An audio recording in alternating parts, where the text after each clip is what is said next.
ये उत्सव मनाने का विशेष अवसर है। जैसे हमने स्वाधीनता के 75 वर्ष पूरी होने पर आज़ादी का अमृत महोत्सव के दौरान अपने देश की अतुलनीय महानता और विविधतापूर्ण संस्कृति का उत्सव मनाया था। कल के दिन हम संविधान के प्रारंभ का उत्सव मनाएंगे। संविधान की प्रस्तावना हम भारत के लोग इन शब्दों से शुरू होती है।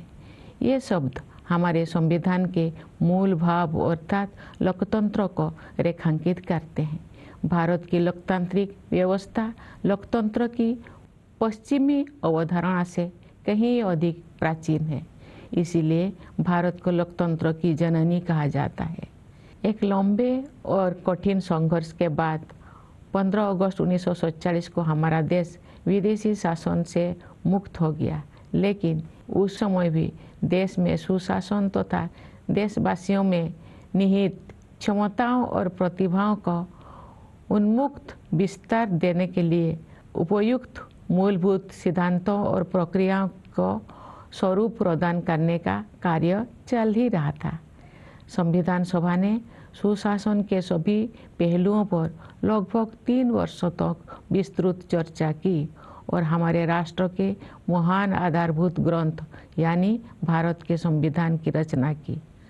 आज के दिन हम सब देशवासी उन दूरदर्शी जननायकों और अधिकारियों का कृतज्ञतापूर्वक स्मरण करते हैं, जिन्होंने हमारा भव्य और प्रेरक संविधान के निर्माण में अमूल्य योगदान दिया था।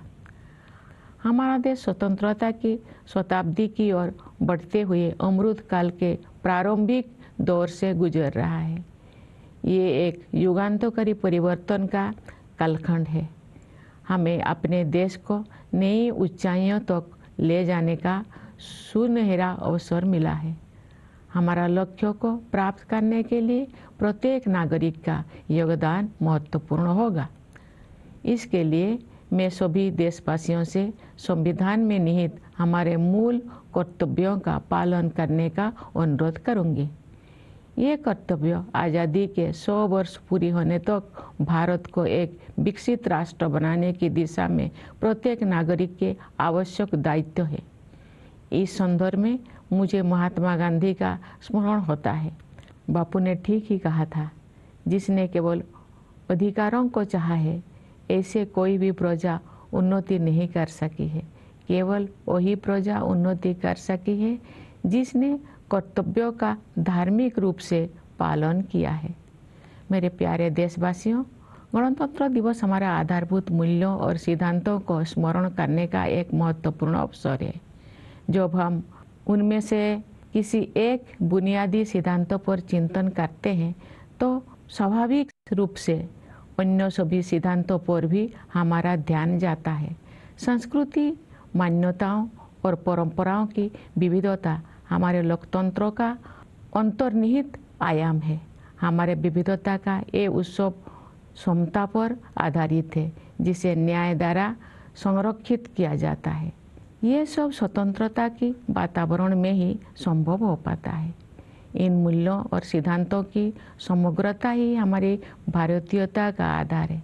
Doctor B.R. अम्बेडकर के प्रबुद्ध मार्गदर्शन में प्रवाहित इन मूलभूत जीवन मूल्यों और सिद्धांतों में रची बसी संविधान की भावधारा ने सभी प्रकार के भेदभाव को समाप्त करने के लिए सामाजिक न्याय के मार्ग पर हमें अडिग बनाए रखा है। मैं ये उल्लेख करना चाहूँगी कि सामाजिक न्याय के लिए अनवरत युद्धरत रहे श्री कर्पूरी ठाकुर जी की जन्म शताब्दी का उत्सव काल ही संपन्न हुआ है। कर्पूरी जी पिछड़े वर्गों के सबसे महान पक्षकारों में से एक थे, जिन्होंने अपना सारा जीवन उनके कल्याण के लिए समर्पित कर दिया था। उनका जीवन एक संदेश था। अपने योगदान से सार्वजनिक जीवन को समृद्ध बनाने के लिए मैं कर्पूरी जी को अपनी श्रद्धांजलि अर्पित करती हूँ।